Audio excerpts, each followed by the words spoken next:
ముందుకు పోతున్న క్రమంలో ఇదే నాగర్ కర్నూలుకు మార్చి 15వ తారీఖు నాడు వచ్చిన 16వ తారీఖు నాడు వచ్చిన నరేంద్ర మోడీ హైదరాబాద్ నగరంలో రాజ్ భవన్లో కూర్చొని ఈ పొత్తును భగ్నం చేయడానికి అన్ని కుట్రలు పన్నినప్పుడు నేను ఒక నడిగడ్డ బిడ్డగా కందనూల్లో పెరిగిన బిడ్డగా అచ్చంపేటలో నలమల అడవుల్లో దొరికే పులిచింత కూరతో పప్పు చేసుకొని తిన్న బిడ్డగా నడింపల్లి బాయిలో ఈత నేర్చుకున్న బిడ్డగా నేను మాట తప్పలేను మడమ తిప్పలేనని ఆ రోజు స్వచ్ఛందంగా బహుజన్ సమాజ్ పార్టీ నాయకత్వానికి రాజీనామా చేసి నేను మీ అందరి ఆశీర్వాదంతో భారత రాష్ట్ర సమితిలో చేరిన మిత్రులారా,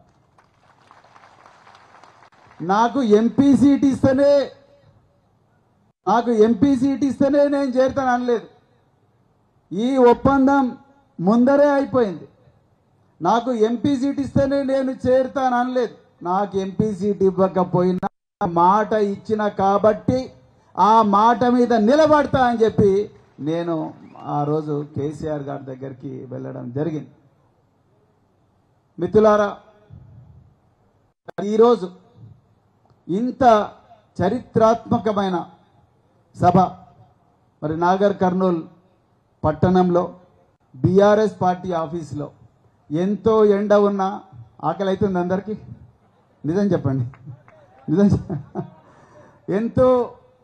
ఎంతో ఆకలి అవుతున్నా మరి మొక్కవోని పట్టుదలతోని అకుంఠిత దీక్షతోని ఈరోజు మరి ఈ సభ మనం మీ అభిమాన హీరో మీ అందరినీ 10 సంవత్సరాల పాటు ప్రగతి పదం వైపు నడిపించిన ఈ తరానికి కాదు రాబోయే తరాలకు కూడా స్ఫూర్తి ప్రదాత అయిన మర్రి జనార్దన్ రెడ్డి గారి ఆధ్వర్యంలో నేను వారు నా దగ్గరికి చాలాసార్లు వచ్చింది. ఆఫీస్కు వచ్చిన ప్రతిసారి కూడా ఆ టీచర్ను ఇక్కడ ట్రాన్స్ఫర్ చేయి, ఈ టీచర్ను అక్కడ ట్రాన్స్ఫర్ చేయి అన్నది రాలేదు.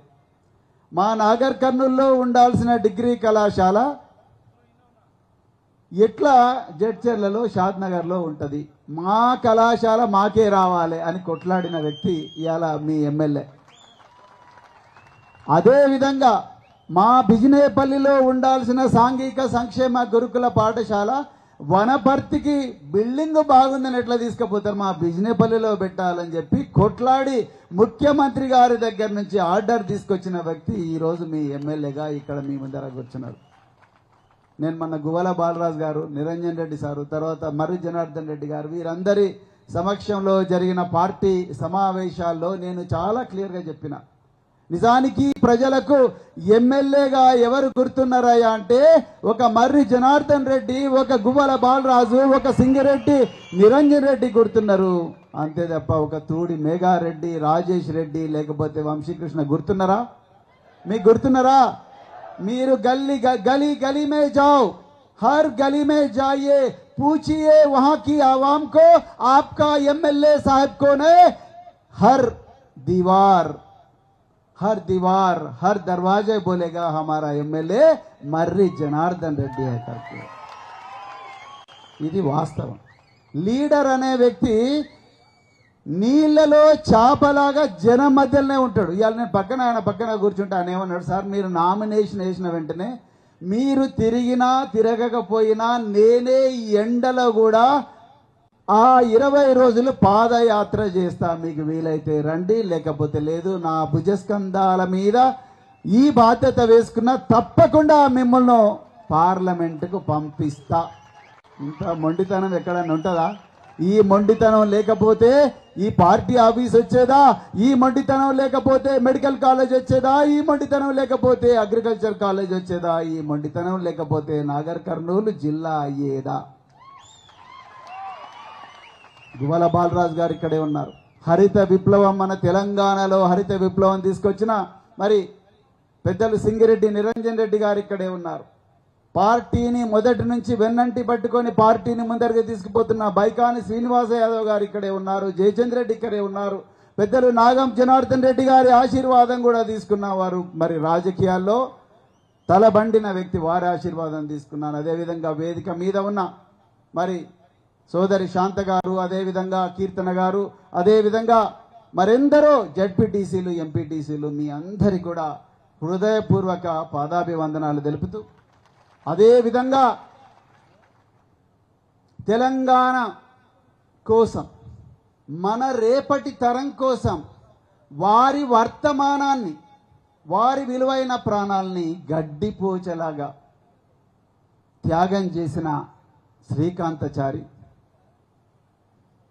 ప్రొఫెసర్ జయశంకర్ గారు, అనారోగ్యానికి గురైన నాకు తెలంగాణనే కావాలన్న జయశంకర్ గారు, అదేవిధంగా ఇషాంత్ రెడ్డి, వేణుగోపాలరెడ్డి, సాయి కుమార్, భోజ్యా నాయక్, సిరిపురం యాదయ్య, అనాథ అయినా నాకు తెలంగాణ వస్తే ఒక తల్లి దొరుకుతుంది, ఒక అండ దొరుకుతుంది, ఒక తండ్రి దొరుకుతాడని మరి ప్రాణత్యాగం చేసిన ఈ వ్యక్తులు భారతదేశంలో సామాజిక న్యాయం కోసం జీవితాంతం పోరాడి మనుషులందరూ సమానంగా ఉండాలి, వీళ్ళ మధ్యలో తారతమ్యాలు ఉండకూడదని చెప్పేసి పోరాడి మన చరిత్రలో నిలిచిపోయిన వాళ్ళందరి పాదపద్మాలకు నమస్కరిస్తూ, మరి నేటి సభకు మేము కాదు ముఖ్య అతిథులం, మీరే ముఖ్య అతిథులు. ఇంతకుముందు నిరంజన్ రెడ్డి గారు చెప్పింది.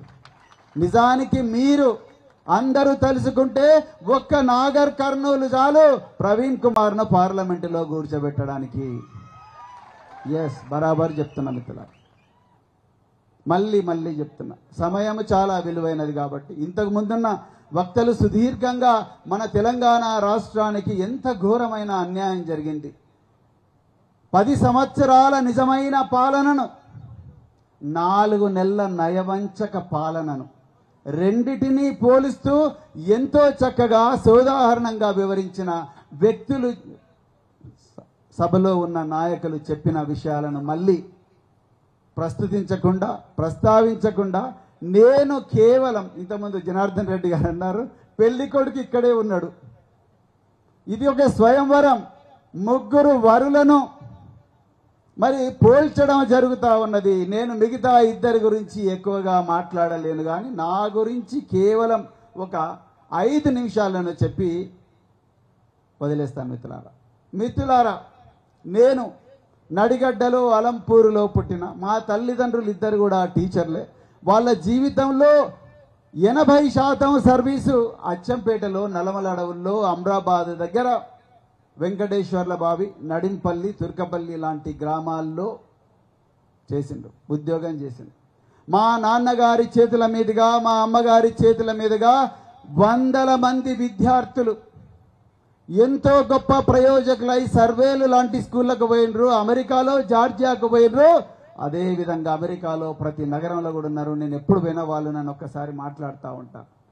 మన water resources minor irrigation chief engineer Ganapathi Reddy గారు మా అమ్మ దగ్గరికి వచ్చిండు. ఆయన వచ్చి, ప్రేమమ్మ టీచర్ మీరు చేయడం వల్లనే నేను అలా చీఫ్ ఇంజనీనా, లేకపోతే ఎక్కడో రైతు కూలీగా మారుండేవాను. ఇంతకుముందు జనార్దన్ రెడ్డి గారు అన్నారు, ఈ దేశంలో 2 కులాలు ఉంటాయి, శ్రమించే కులం, శ్రమించకుండా ఉండే సోమరి కులం.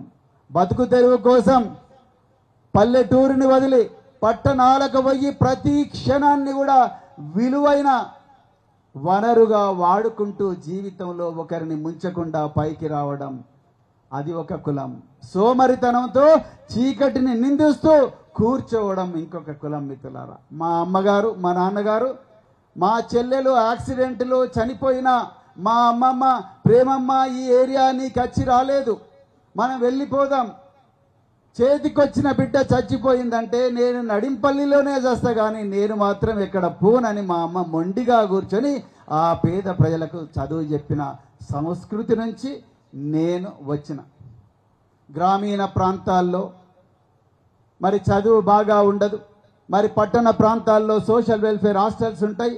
ఆ హాస్టల్లో అయితే నా కొడుకు బాగుంటాడు, లేకపోతే ఊర్లలో ఆ ఇప్పసార దాగి చెడిపోతాడు అని చెప్పి భయపడి మా అమ్మగారు నన్ను సాంఘిక సంక్షేమ హాస్టళ్లలో పంపిస్తే నేను కష్టపడి తాలూకా ఫస్ట్ వచ్చి 10వ క్లాస్లో అక్కడి నుండి అలంపూర్కు దగ్గర కర్నూలు ఉంటుంది కాబట్టి కర్నూలు గవర్నమెంట్ జూనియర్ కాలేజీలో 85% మార్కులతో పాస్ అయ్యి మెడిసిన్ సీటు వచ్చినా నేను ఆంధ్రప్రదేశ్ వ్యవసాయ విశ్వవిద్యాలయానికే పోయిన మిత్రులారా. అక్కడ పోయిన తర్వాత రాత్రింబవళ్ళు కష్టపడి రోజుకు 16 గంటలు చదివి ఉద్యోగ వేటలో మరి జీవితం అంతా కూడా శ్రమిస్తే నాకు 1994వ సంవత్సరంలో ఇండియన్ రైల్వే ట్రాఫిక్ సర్వీస్ వచ్చింది. 1995వ సంవత్సరంలో ఐపీఎస్ వచ్చింది, ఇండియన్ పోలీస్ సర్వీస్ వచ్చింది. మిత్రులారా, నేను ఎందుకు చెప్తున్నా అంటే, నేను ఇవన్నీ ఎందుకు చెప్తున్నా మీకు తర్వాత చెప్తా. అక్కడి నుండి నన్ను భారత ప్రభుత్వం చైనా బార్డర్కు పంపించింది. నిజానికి నా బ్యాచ్లో ఉండే 85 మంది అధికారులకు పిల్లనివ్వడానికి కూడా జంకిండ్రు చాలా మంది తల్లిదండ్రులు. నేషనల్ పోలీస్ అకాడమీకి, ఎందుకంటే ఎంతో మంది చనిపోయేవాళ్ళు. నా బ్యాచ్మేట్ అజయ్ కుమార్ సింగ్ బీహార్లో చనిపోయాడు. కారులో పోతుంటే ఎదురు కాల్పులు, వెంటనే చనిపోయాడు. ఆయన భార్య ఐపీఎస్, ఈయన ఐపీఎస్. సో అలాంటి పరిస్థితులు, అమ్మో ఈ ఐపీఎస్ ఆఫీసర్లకు నేను వీళ్ళకు పిల్లనివ్వం మేము అని చెప్పి అన్న పరిస్థితుల్లో నన్ను ఒక మహిళ లక్ష్మీబాయి నిరంజన్ రెడ్డి గారి దగ్గర ఆమె పనిచేశారు. ఆమె నన్ను పెళ్లి చేసుకోవడానికి సిద్ధమైంది. ఆమె అగ్రికల్చర్ ఎంఎస్సి. మరి ఆమె నా ఫోటో పెట్టి ఎంగేజ్మెంట్ చేసుకున్నది మిత్రులారా. నేను ఎందుకంటే చైనా బార్డర్లో ఉన్నా, మరి ఆమెతో మాట్లాడడానికి కూడా 150 మంది పోలీసుల పహారాతో పోవాలి. నేను చైనా బార్డర్లో అడుగుపెట్టిన రోజునే బీషన్పూర్లో అడుగుపెట్టిన రోజు కన్నా ఒక రోజు ముందే 16 మంది సిఆర్పిఎఫ్ జవాన్లను చంపేసిండ్రు. ఎయిర్పోర్ట్కి వాళ్ళ శవాలను వచ్చినాయి. చావుకు తెగించి పనిచేయాల్సిన పరిస్థితి. దేశం కోసం చావుకు తెగించి పనిచేయాల్సిన పరిస్థితి. అక్కడి నుండి మరి బెల్లంపల్లి ఏఎస్పీగా, కరీంనగర్ ఎస్పీగా, అనంతపూర్ ఎస్పీగా ఎంత మారణ హోమం అంటే చెప్పడానికి లేదు. ఇక్కడ అప్పర్ ప్లాట్ సోదరులకు, కల్వకుర్తి సోదరులకు ఈ విషయాలని తెలుసు. అవన్నీ చెప్పడానికి ఇక్కడ సమయం లేదు. నాతో మాట్లాడిన కానిస్టేబుల్లే 2 నిమిషాల్లో శేషయ్య, సంజీవరెడ్డి, సార్ మాకు ఒక పని ఉంది మేము వెళ్ళిపోతున్నాం అన్నారు. 2 నిమిషాల్లో నా ల్యాండ్లైన్కి అప్పుడు సెల్ ఫోన్లు లేవు సార్. శేషయ్య, సంజీవరెడ్డి రక్తం అడుగులో ఉన్నారు. సంజీవరెడ్డి వాళ్ళ భార్య ఆయన శవం మీద పడి ఏడుస్తూ నన్ను గట్టిగా చెంప మీద కొట్టింది. నాకు నా భర్తనివ్వు, నా పిల్లలకు తండ్రినివ్వు, మా అత్త మామలకు కొడుకునివ్వు అని చెప్పి ఆ రోజు అడిగింది ఆ చెల్లెలు. ఒక్కసారి ఆలోచించండి. అంతటి మారణ హోమంలో కూడా ఒక్క స్టెప్ వెనక్కి తీసుకొని ఎన్ని రోజులను ఇట్లా చంపుకుంటాం, మేము మిమ్మల్ని చంప, మీరు మమ్మల్ని చంప అని చెప్పి, ఇది ఆగాలి అని చెప్పి ఆనాడు ముఖ్యమంత్రి పర్మిషన్ తీసుకొని సీక్రెట్గా నేను, నాతో పాటు ఇంకొక ఐపీఎస్ అధికారి మధుసూదన్ రెడ్డి ఇద్దరం కూడా మొండిగా ఒక కారు తీసుకొని మేము ఒక 2 తుపాకులతోనే అటవీ ప్రాంతానికి పోయి సాయుధమైన నక్సలైట్లతోనే చర్చలు జరిపి దేశంలో మొట్టమొదటిసారిగానే 100 మంది నక్సలైట్లను సాయుధంగా జనజీవన స్రవంతిలో కలిపిన మిత్రులారా. అరే ఈ ప్రవీణ్ కుమార్ ఎన్కౌంటర్ స్పెషలిస్ట్, వాళ్ళని చంపుతాడు వీళ్ళని చంపుతాడు అంటున్నారు కదా. ఈయన ఏందిరా బాబు, ఇంతమంది మనకు కేకులు తీసుకొచ్చిండు, మనకు కాఫీ తీసుకొచ్చిండు, మనకు ఛాయ్ తీసుకొచ్చిండు, మనకు బిర్యానీ తీసుకొచ్చిండు. బయటికి వస్తే మన కాళ్ళ మీద మనం నిలబడి ఆత్మగౌరవంతో బతికే విధంగా తయారు చేస్తా అంటున్నాడని చెప్పి 3000 మంది మిలిటెంట్లు జనజీవన స్రవంతిలో కలిపినరు. అందుకొరకే ఒకప్పటి కల్లోల జిల్లా అయిన కరీంనగర్ ఇవాళ కోటి కాంతుల కిల్లా అయింది మిత్రులారా. నిన్ననే నేను కరీంనగర్ బోయినపల్లి వినోద్ కుమార్ గారి ప్రచార సభకు వెళ్ళొచ్చిన. నేను ఎందుకు చెప్తున్నా ఈ విషయం అంటే, ప్రతి చోట కూడా ఒక సమస్యకు భిన్నమైన పరిష్కారం ఉంటుంది. మూసలో పోసినట్టుగా ఆలోచించకూడదు. ఇక దాని తర్వాత తెలంగాణ ఉద్యమం వచ్చింది.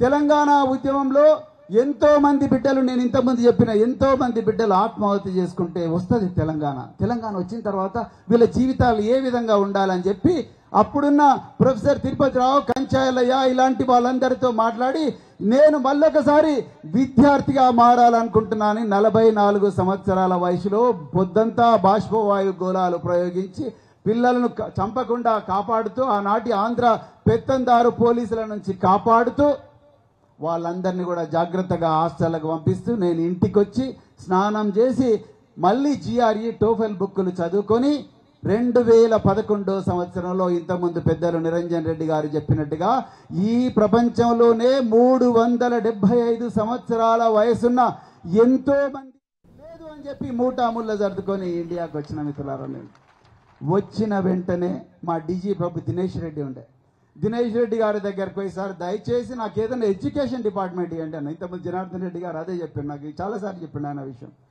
ఎడ్యుకేషన్ డిపార్ట్మెంట్ ఇవ్వండి. ఆయన అన్నాడు నువ్వు పిచ్చోడు, హార్వర్డ్ నుంచి వచ్చినావు, నా పిల్లల్ని పంపించాలనుకున్నా. నిజానికి ఆనాటి ముఖ్యమంత్రి కిరణ్ కుమార్ రెడ్డి నా ఫైలు ఒక్క రోజులో క్లియర్ చేసిండు. ఏంది సార్ ఇంత ఫాస్ట్ క్లియర్ చేస్తున్నానంటే నా కొడుకును కూడా హార్వర్డ్ పంపించాలనుకున్నా, వాడు పోలేకపోయాడు. నువ్వు పోతున్నావు, నాకు చాలా ఆనందంగా ఉంది, పో అని చెప్పేసి పంపించిండు. సో అలాంటి పరిస్థితుల్లో నేను నాకు పోలీసు ఉద్యోగం వద్దు, నాకు వచ్చిన అదృష్టం రాని బిడ్డలు లక్షలాది మంది ఈ ఆంధ్రప్రదేశ్ తెలంగాణలో ఉన్నారు, వాళ్ళందరికీ సేవ చేయడానికి నాకు ఒక పాఠశాల ఇవ్వండి అని చెప్పి అడిగిన మిత్రులారా. నేను DGP కావాలన్నా కమిషనర్ కావాలన్నా 2 పైరవీలు చేస్తే ఒక 10 మంది ఎమ్మెల్యే గారులను తీసుకుపోయి మరి అప్పుడు ముఖ్యమంత్రి గారిని అడిగితే 2 నిమిషాలు ఇచ్చేవాళ్ళు, అది పెద్ద ఇష్యూ కాదు.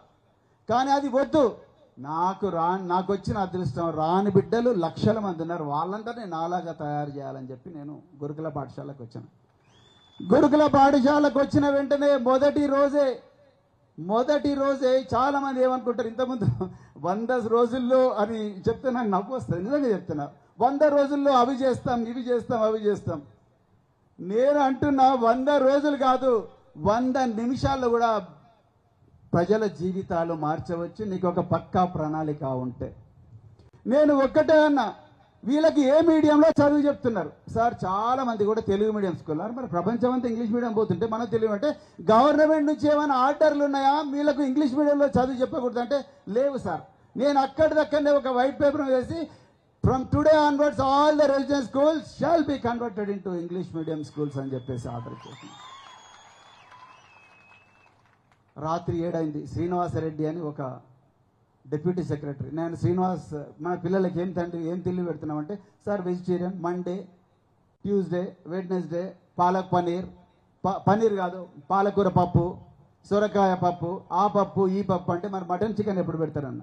మటన్ చికెన్ పెట్టడానికి పైసలు లేవంటే అదే రాసివ్వండి శ్రీనివాస్ అని. ఆయన రాసివ్వలేదు, లేదు సార్ ప్లీజ్ సార్ అన్నాడు. అసలు సీక్రెట్ ఏంటంటే అంటే తెలంగాణ గురుకుల పాఠశాలకు వచ్చిన బడ్జెట్ 100 అయితే ఎంతో ఒక ఎక్స్ అయితే అందులో నుంచి ప్రతి సంవత్సరం కూడా మేము ఖర్చు పెట్టడానికి మా దగ్గర డబ్బులు లేవు, ప్రభుత్వానికి పనులు లేవు, ప్రభుత్వానికి వాపస్ పంపిస్తున్నామని చెప్పి ముఖ్యమంత్రి గారి దగ్గర మార్కులు కొట్టడం కోసం పేద పొట్టల్లోకి రావాల్సిన డబ్బులను ప్రభుత్వానికి వాపస్ పంపించిన దుర్మార్గులు ఆ సీట్లలో కూర్చున్నారు. నేనన్నా నథింగ్ డూయింగ్, బరాబర్ ఈ 150 కోట్లు బరాబర్ పిల్లల కోసం పోవాలని నేను మళ్ళీ ఒక మెమో ఆనాడే ఇచ్చి వీళ్ళందరికీ చికెన్ మటన్ యాటలు స్కూళ్ళలోనే పోయండి అని చెప్పిన. నేను ఎందుకు మరి ఎన్నడు వీళ్ళు మటన్ తినేది, ఎన్నడు వీళ్ళు చికెన్ తినేది, వాళ్ళ పేరెంట్స్ దగ్గర అంత డబ్బు లేదు. సో ఆ విధంగా చేంజ్ చేసిన మిత్రులారా. ఇక నేను స్కూళ్ళలోకి నేను బంద్ చేయమంటే బంద్ చేస్తా, బోర్డు కొడుతుంది. ఆకలి అవుతుందా సార్? మాట్లాడచ్చు. ఓకే, అంటే మీకు కాబోయే ఇప్పుడు జనార్దన్ రెడ్డి గారు, నిరంజన్ రెడ్డి గారు, బాలరాజు గారు ఇప్పుడు ఎట్లనే చేసి పార్లమెంట్ లో ప్రవీణ్ కుమార్ కూర్చోబెట్టాలని మొండిగా ఇక్కడ ఉన్నారు వాళ్ళు. సో మరి పార్లమెంట్ కు పోయిన తర్వాత ఈ ప్రవీణ్ కుమార్ ఏం చేయబోతున్నారు శాంపుల్ ఇవ్వాలిగా మీకు. మరి సినిమాలో ట్రైలర్ లాగా అసలు పిక్చర్ తో బాకీ హై, ముందైతే సినిమా ట్రైలర్ అయితే ఇవ్వాలి కదా. సో నేను చాలా చోట్ల పోతే పిల్లలు గజగజ వనుకుడు, నీ పేరుందంటే వనుకుడు, ఏ ఊరంటే వనుకుడు. అరే నేను ఏందా ఈ వనుకుడు, వీళ్ళందరికీ ఏదైనా ధైర్యం ఇచ్చే సాధన ఒకటి చూడంటే ఒక ఆయన శేఖర్ బాబు అని వచ్చిండు, ప్రభుత్వ పాఠశాల చదువుకుంటాను. సార్ ఇదంతా కాదు, మీరు గుట్టలు ఎక్కిద్దామన్నా. నాకు భయమైంది ఒక్కసారి, నీ పిల్లలకి లేదు నా పిల్లలకి వీళ్ళకి ఎక్కారు ఏమన్నా కాదు సార్ అన్నాడు. 120 మందిని తీసుకొచ్చి 650 మీటర్ల ఎత్తున్న భువనగిరి గుట్ట ఎక్కిస్తే ఒక అమ్మాయికి తలవగిలింది. నాకు భయమైంది. ఆ అమ్మాయి కడప. సో ఆ అమ్మాయిని భువనగిరి హాస్పిటల్లో పెడితే ఆ అమ్మాయి ఏడుస్తున్నది. అమ్మాయి ఎందుకు ఏడుస్తున్నావు అంటే నీకు 7 కుట్లు పడ్డాయి కదా ఏడుస్తున్నావు అంటే లేదు సార్ ఎవరెస్ట్ పోయే అవకాశం రాలేదని నేను ఏడుస్తున్నా సార్ అన్నారు. అమ్మ బాబోయ్ నాకు దొరికింది అసలు.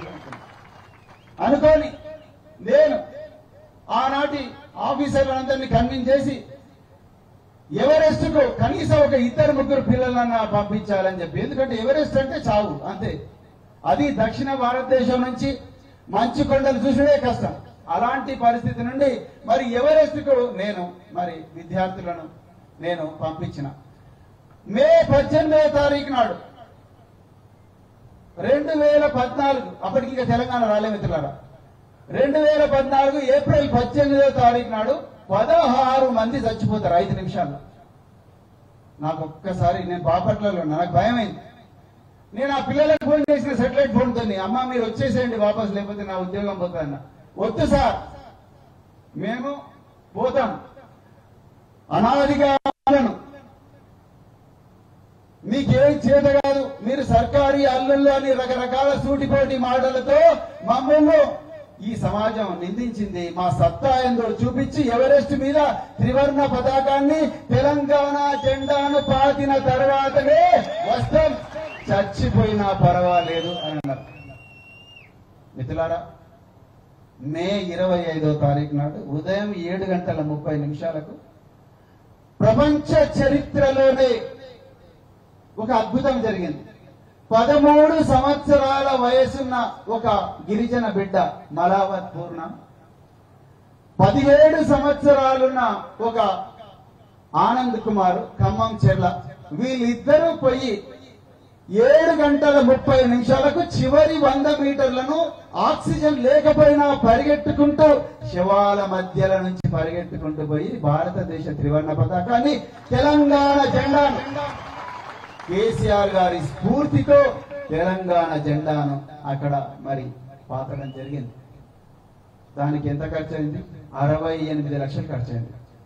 ఆనాడు నన్ను ముఖ్యమంత్రి గారు ఒక ప్రశ్న అడిగారు, కిరణ్ కుమార్ రెడ్డి గారు, ప్రవీణ్ కుమార్ 68 లక్షలతో చాలా చేయొచ్చు, ఒక స్కూల్ కట్టవచ్చు, ఒక డైనింగ్ హాల్ కట్టవచ్చు, ఒక 100 మంది అవుతారంటే నేనన్నా సార్ దయచేసి సాంప్రదాయక పద్ధతిలో ఆలోచించకండి, ఈ 2 బిడ్డలకే ప్రపంచంలో ఉండే పేద బిడ్డలందరూ కూడా ఎవరెస్ట్ ఎక్కినట్టే తల వంచుకోకుండా వాళ్ళ గుండెల్లో గొప్ప ఆత్మవిశ్వాసంతో బతుకుతారని ఈ రోజు వరకు కూడా ఆ ప్రపంచ రికార్డు చెక్కు చెదరకుండా ఉంది. వాళ్ళందరూ తెలంగాణ బిడ్డలే. వారికి గౌరవ ముఖ్యమంత్రి కేసీఆర్ గారు 25 లక్షల రూపాయలు చెక్ ఇచ్చిండు, ఒక్కొక్కరికి మరి ఒక ఇల్లు ఇచ్చిండు. మిత్రులారా, ఒక్కసారి ఆలోచించండి. మా చెల్లెలు చనిపోయే పరిస్థితుల్లో మా నాయన భుజం మీద ఎత్తుకొని మా చెల్లెలను తుంగభద్ర నది రైల్వే ట్రాక్ మీద నుంచి పరిగెట్టుకుంటూ గవర్నమెంట్ జనరల్ హాస్పిటల్లో పెట్టి బతికించుకున్నాడు. ఆమెకు విరోచనాలు వచ్చినప్పుడు చిన్న వయసులో. నేను లోన్ తీసుకొని ఇల్లు కట్టలేక కాదు, అది కూడా చెప్తున్నా, లోన్ తీసుకొని ఇల్లు కట్టలేక కాదు, కానీ నాలాంటి అవకాశం రాని లక్షలాది మంది కందనూలు బిడ్డలు, అచ్చంపేట బిడ్డలు, కల్వకుర్తి బిడ్డలు, వనపర్తి బిడ్డలు, గద్వాల బిడ్డలు, కొల్లాపూర్ బిడ్డలు, అలంపూర్ బిడ్డలు, తెలంగాణ బిడ్డలు, వాళ్ళు నాకన్నా గొప్పగా తయారైతే అంతకన్నా గొప్ప సుఖం ఏముంటది జీవితంలో? ఒక్కసారి ఆలోచించండి. అందుకొరకే నేను ఇంటి మీద పెద్ద ఫోకస్ చేయలే, అవసరం కూడా లేదనిపిస్తుంది. అవసరమైనప్పుడు చూద్దాం, అప్పుడు మీరే ఒక్కొక్కరు ఒక ఇటుక ఇవ్వండి, మీరే ఒక ట్రాక్టర్ లోడు, ఇప్పుడున్న పోలీసు వాళ్ళు పట్టుకోకపోతే అప్పుడు చూద్దాం పోలీసు వాళ్ళతో కూడా ఎట్లా మాట్లాడాలనేది. సో మిత్రులారా, అవన్నీ తీసుకొచ్చి మీ శ్రమదానంతో చిన్న గుడిసె కట్టేయండి, ఆ గుడిసెలో ఉంటా. మిత్రులారా, నేను మాత్రం గుడిసెల్లో ఉండే బిడ్డలను గొప్పగా తయారు చేయడం కోసమే ఈ సర్వీసులోకి వచ్చిన, అదే విధంగా రాజకీయాల్లోకి వచ్చిన. 8,000 కోట్ల రూపాయల బడ్జెట్ మాత్రమే కాదు, ఇంకా గొప్పగా ప్రభుత్వం ఇచ్చే ప్రతి అవకాశాన్ని, ఈ పాలసీ ఇచ్చే ప్రతి అవకాశాన్ని వాడుకొని ఈ పేద ప్రజల జీవితాల్లో వెలుగు నింపాలనే ఈ రోజు నేను మరి రాజకీయాల్లోకి వచ్చిన. మిత్రులారా, సో అందుకొరకు దయచేసి ఇక నేను మరి మల్లు రవి గారి గురించి నేను చెప్పాను, ఆల్రెడీ పెద్దలు చెప్పిండ్రు. భరత్ ప్రసాద్ గారి గురించి నేను చెప్పాను. నరేంద్ర మోడీ గారు ఎక్కడ లేకపోయినా నాగర్ కర్నూలుకే ఎందుకు వచ్చిండో విషయం కూడా నేను చెప్పాను. ప్రవీణ్ కుమార్ ను ఓడగొట్టడానికి సిర్పూర్ కాగజ్ నగర్ లో యోగి ఆదిత్యనాథ్, హేమంత్ బిశ్వా శర్మ అస్సాం చీఫ్ మినిస్టర్, అదే విధంగా Devendra Fadnavis deputy chief minister Maharashtra, ముగ్గురు వచ్చి ఒక్కొక్కరు ఒక మండలం తీసుకొని నన్ను ఓడగొట్టిండ్రు. మిత్రులారా, మీ కందనూలు బిడ్డను ఓడగొట్టడానికి ఎన్నో శక్తులు కుట్రలు చేస్తా ఉన్నాయి. కానీ మరి మనం ఆ కుట్రలకు బలి అవుదామా? రెండు చేతులెత్తి చెప్పండి, బలి అవుదామా? వాళ్ళకు బుద్ధి చెప్దామా? మిత్రులారా, దయచేసి మీరు ఒక్కసారి ఆలోచించండి. మీరు ఎప్పుడైనా కూడా ఎక్కడైనా ఇంతకుముందు పోలీసు కేసుల గురించి లేకపోతే దౌర్జన్యాల గురించి లేకపోతే వాటి గురించి నేను మళ్ళీ చెప్తున్నా, మనకిక్కడ స్టేజ్ మీద కూర్చున్న అగ్రనాయకులు వాళ్ళు నిప్పైతే నేను గాలైతా, వాళ్ళు అగ్ని అయితే నేను ఆజ్యం అయితా. నాకు చేతనైనంత కాడికి తప్పకుండా మీకు ఏ ప్రమాదం జరిగినా ఏ ఇబ్బంది వచ్చినా మీ మీద ఎలాంటి దౌర్జన్యం జరిగినా తప్పకుండా ఇక్కడ ఉన్న అగ్రనాయకులతో పాటు నేను కూడా చంద్రునికో నూలు పోగులాగా మీ దగ్గరికి వచ్చి మిమ్మల్ని రక్షించే ప్రయత్నం చేస్తానని చెప్తూ మిత్రులారా, దయచేసి నమ్మండి, నేను మీ సేవకుణ్ణి, నేను పాలకుణ్ణి కాదు. నేను ఎప్పుడు అనుకోలేదు పాలకుణ్ణి కావాలని, మీ సేవకున్నే కావాలనుకున్నా. అందుకొరకు నేను సోషల్ వెల్ఫేర్కి పోయినప్పుడు నేను ఒక బోర్డు పెట్టిన, ఇక్కడికి వచ్చిన వాళ్ళెవరు కూడా చెప్పులు విడిచి నా ఛాంబర్లోకి రావాల్సిన అవసరం లేదు. ఇక్కడికి వచ్చిన వాళ్ళెవరు కూడా కన్నీళ్లు పెట్టుకుని రావాల్సిన అవసరం లేదు. ఇక్కడికి వచ్చిన వాళ్ళెవరు కూడా నా కాళ్ళు మొక్కాల్సిన అవసరం లేదు. ఇక్కడికి వచ్చిన వాళ్ళెవరు కూడా న్యాయం కోసం సీట్ల కోసం నన్ను ప్రాధేయపడాల్సిన అవసరం లేదు. అక్కడ సీట్లుంటే బరాబర్ మీకు ఇస్తాము అని చెప్పి ఒక బోర్డు పెట్టిన మిత్రులారా. ఈరోజు ఎంతో గొప్ప నాయకులు ఉన్నప్పటికీ కూడా నన్ను నమ్మి నన్ను నాగర్ కర్నూల్ పార్లమెంట్ అభ్యర్థిగా నన్ను ఎంపిక చేసిన మాజీ ముఖ్యమంత్రి వర్యులు, తెలంగాణ రాష్ట్ర సమితి అధినేత పెద్దలు గౌరవనీయులు, తెలంగాణ ఆవిర్భావానికి మూల కారకులైన శ్రీ కేసీఆర్ గారికి హృదయపూర్వక ధన్యవాదాలు తెలుపుతా ఉన్నా మిత్రులారా. తప్పకుండా వారు నా మీద పెట్టుకున్న నమ్మకాన్ని నేను ఎట్టి పరిస్థితుల్లో కూడా వమ్ము చేయను. మీరు నా మీద పెట్టుకున్న నమ్మకాన్ని కూడా వమ్ము చేయను. నేను ఒకవేళ మాట తప్పితే నన్ను ఇదే కందనూలు గడ్డ మీద రాళ్లతో కొట్టే హక్కు మీ అందరికీ ఉన్నదని చెప్తూ మరి ఇంత చక్కటి అవకాశం ఇచ్చి నా ఈ చిన్న ప్రసంగాన్ని ఇంత ఓపికగా విన్నందుకు మీకు ధన్యవాదాలు చెప్తూ మరి చివరిగా ఊరూరికి పోయి రోజుకు ఉదయం ఒక 50 ఇండ్లు రాత్రి 50 ఇండ్లు ఓటర్ లిస్టు పెట్టుకొని పోయి కారు గుర్తుకే ఓటేయాలి అని చెప్పాలని చెప్పి కోరుకుంటూ మరి ఇంతకుముందు పెద్దలు చాలా విషయాలు రాష్ట్రంలో రైతాంగం యొక్క కన్నీళ్లు, అదేవిధంగా మరి పేదల కష్టాలు, మహిళల కష్టాలు, నీటి కోసం కష్టాలు, స్కూళ్లలో కష్టాలు, బిల్లుల కోసం కష్టాలు, ఇవన్నీ కూడా సోదాహరణంగా వివరిస్తూ రాబోయే రోజుల్లో భారీ మెజారిటీతోని మనం గెలవాలని, కారు గుర్తుకు ఓటేయించాలని, ఈ 30 రోజులు గ్రామీణ ప్రాంతాల్లోనే ఉండాలని చెప్పి కోరుకుంటూ మరొక్కసారి ఇంత చక్కటి అవకాశం ఇచ్చిన మీ అందరికీ కూడా హృదయపూర్వక ధన్యవాదాలు చెప్తూ జై తెలంగాణ.